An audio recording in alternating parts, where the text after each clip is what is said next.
Hello दोस्तों। गाज़ियाबाद में जो घटना हुई है जिसमें 3 सगी बहनों ने जो टीनेज से गुजर रही थीं उन्होंने आत्महत्या की।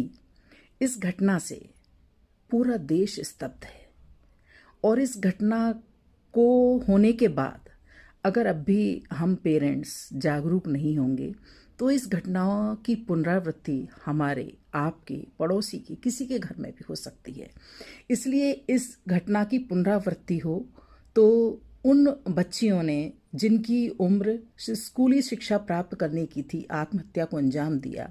उन वजहों को अगर हम टटोलते हैं तो ये तथ्य निकल के सामने आता है कि पहला तथ्य तो ये है कि उनके पिता ने उनकी स्कूली शिक्षा बंद करा दी। कोविड के टाइम के बाद 5 साल से लड़कियां स्कूल ही नहीं गईं, एक कमरे में बंद हो गईं और उनको स्कूली शिक्षा दिलाने की बजाय उन्होंने क्या किया, तीनों बहनों को अलग अलग मोबाइल फ़ोन दे दिए।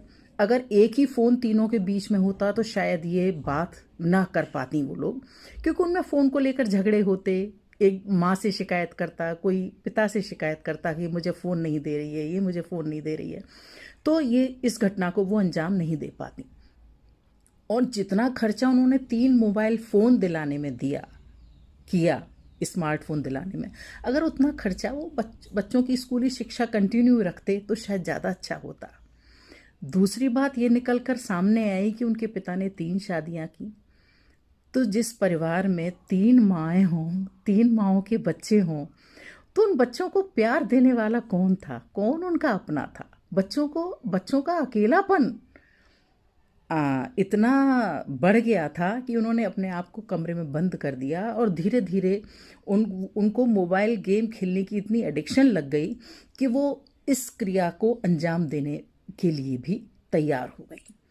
तो हम सभी पेरेंट्स का ये कर्तव्य है कि हम बच्चों के शौक़ तो पूरे करें लेकिन उनके ऊपर चेक ज़रूर रखें। आजकल 1 या 2 ही बच्चे हैं, इससे ज़्यादा तो बच्चे हैं नहीं हम लोगों के यहाँ। तो जो 1 या 2 बच्चा है तो बच्चे पैदा करने के अलावा हमारा ये जोर रहना चाहिए कि बच्चों को हम अच्छे संस्कार दें, अच्छी परवरिश दें, उनके साथ थोड़ा टाइम स्पेंड करें। अब बच्चों को तो आपने फ़ोन दिला दिए और हम भी फ़ोन में लगे हुए हैं, तो फिर बात आपस में इंटरेक्शन नहीं है, बातचीत नहीं हो रही है। बच्चे के मन में क्या दुविधा चल रही है, बच्चों के मन में क्या आपको लेकर विचार आ रहे हैं, क्या अपने माहौल को लेकर विचार आ रहे हैं, इसको वो किसी से कहने के लिए तैयार ही नहीं है। तो हमें क्या करना पड़ेगा कि हम उनको मोबाइल तो दें, मोबाइल के बिना तो आज के टाइम में गुजारा ही नहीं है, लेकिन